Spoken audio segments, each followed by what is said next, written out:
Matapos mag-landfall ng 2 beses, humina at isa na lang low pressure area ang dating bagyong Amang. Alamin natin ang latest sa lagay ng panahon mula kay GMA resident meteorologist Nathaniel Cruz. Mang Tani. Salamat, Jessica. Mga kapuso, dahil po sa pagtama ng bagyong Amang dyan sa kalupaan na sinabayan pa ng paglakas ng hangin amihan, humina na ito at naging isang low pressure area kaya ibinaba na ang storm signals sa bansa.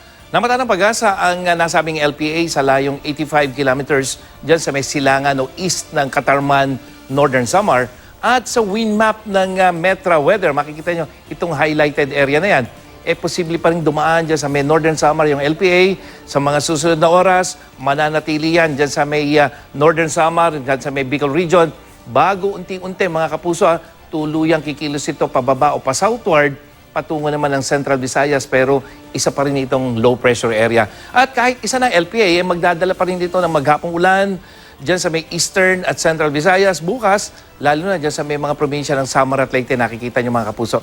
At buong araw na maulan dyan naman sa may Caraga at Davao Region at maging IM ready po sa thunderstorm sa halos buong Mindanao. Bukas ng hapon na kumisan, malalakas mga kapuso. Maulan din sa may rehiyon ng Bicol bukas, lalo na dyan sa may Albay at Sorsogon, kasama ng Masbate, habang may katamtamang ulan ka sa may silangang bahagi naman ng Cagayan Valley, Kalinga, Apayao, Aurora at Quezon, sanhin ng amihan yan.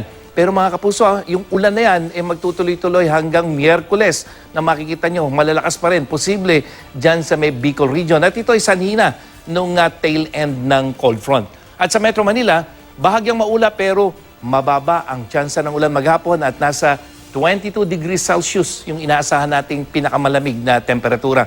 May gale warning naman ang pag-asa dyan sa mga baybayin ng Ilocos Region, dyan sa may Cagayan Valley kasama ng Batanes, Aurora, Quezon at dyan sa may Bicol Region kasama na ang Samar Provinces dahil sa malakas na hanging amihan na nakakaapekto dyan sa Luzon at ilang bahagi ng Visayas. Jessica? Kaya pala mahal ang isda, Mang Tani, kasi laking coastal areas yung maalon. Yes, Jessica. Yun nga dahil sa hanging amihan. At isa pa, Jessica, ang sinasabi nila, pag nagbabago yung temperatura ng dagat. Kasi pag malakas ang hanging amihan, lumalamig. Kaya yung mga isda, naghahanap din nung medyo mas mainit na temperatura ng dagat na nakasanayan nila, Jessica. So, Mang Tani, wala na si Amang, LPA na lang ito, ulan na lang, yung residual na ulan na lang na dala nito at saka itong epekto ng amihan, yung nararanasan natin in various parts of the country na parang makulimlim, umuulan, etc. Yes, Jessica, pero uli paalala natin, nung humina yung bagyong Usman, nagkaroon tinatawag tayo, titingnan natin yung rainfall ng Bicol Region. Yung malaking bahagi ng bansa, Jessica, hindi na masyadong ito. Araw to ng Martes, yung LPA nandyan, pero yung ulan mo, makikita mo, nasa may karagatan. Kasi yung pagsasanib ng hangin ng northeasterly at yung sirkulasyon o yung hangin ng LPA, nagsasanib yan.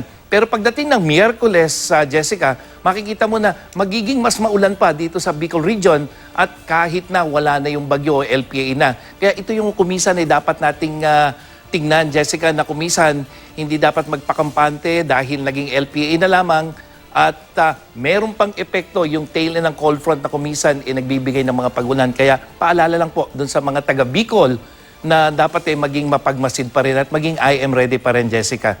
Ulitin natin, Mang Tani, yung mga taga Bicol po dyan, kahit wala na si Amang, magiging maulan. By Wednesday, tama po Mang Tani, Wednesday. So baka maulan ho sa inyo, mag-ingat pa rin po tayo sa banta ng landslides. Yes, Jessica, banta ng landslide at yung flooding dahil makikita mo may mga malalakas sa pag-ulan pa rin. At hindi na yan dulot ng direktang epekto ng LPA, kundi yung tinatawag natin na tail end ng cold front na kung saan kumisan yun yung nagdadala talaga. Ganun yung nangyari kay Usman, Jessica, na naging LPA.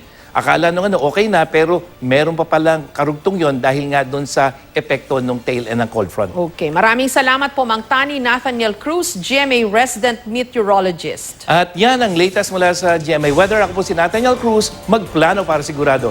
I am ready. Serbisyong totoo ng GMA News.